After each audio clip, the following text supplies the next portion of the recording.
Sa video na ito, tuturuan ko kayo ng mga tips kung paano aalagaan ang ating mata. Napakahalaga ng ating paningin. Unang-una, kung tititig tayo sa maliwanag na bagay, lalo na palagay natin sa mga spotlight or sa araw, hindi po ito maganda. Pwedeng masira or masunog ang ating mata. Mahap dito sa mata, minsan sumasakit pa ang ating ulo. Sa isang banda, kailangan ng mata natin syempre ang sapat na liwanag para makabasa tayo ng bagay-bagay. Ngunit kung sobra naman yung liwanag, meron itong masamang epekto sa ating mata. Yun na nga, sasakit ang mata, sasakit ang ulo. At kapag tumitig tayo nga sa matinding liwanag, lalo na kung sa araw, pwedeng masira ang ating mata. Ito po yung sample ng mata. Ito yung labas ng mata, ang cornea. Okay? Pwede yan masunog, parang nasa sunburn yan kung tititig tayo sa araw. Okay? Minsan yung sikat ng araw or yung ilaw ng spotlight papasok dito sa loob ng mata, maapektuhan pati yung retina. Meron pong nabubulag dahil dito. Okay?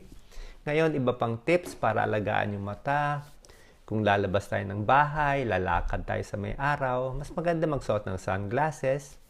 Yung sunglasses dapat ang bibilhin natin na may protection sa ultraviolet A, ultraviolet B. Okay?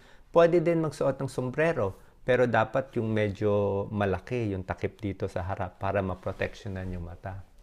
Ngayon, paano naman yung mga nagko-computer, nanonood ng TV, gumagamit ng cellphone or iPad, meron ding liwanag yan. At kung matagal natin gagamitin itong mga gadgets, minsan sumasakit din ng ating mata. So, ang tip ko, pwedeng gawing mas madilim itong mga gadgets.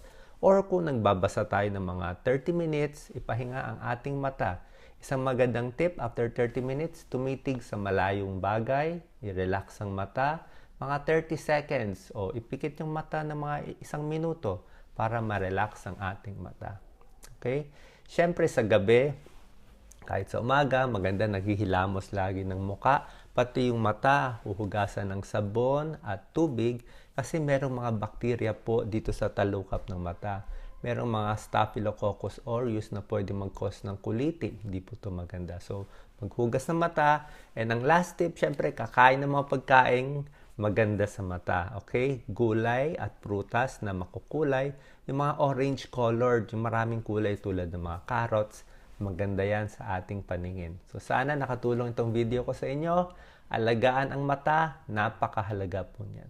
God bless po.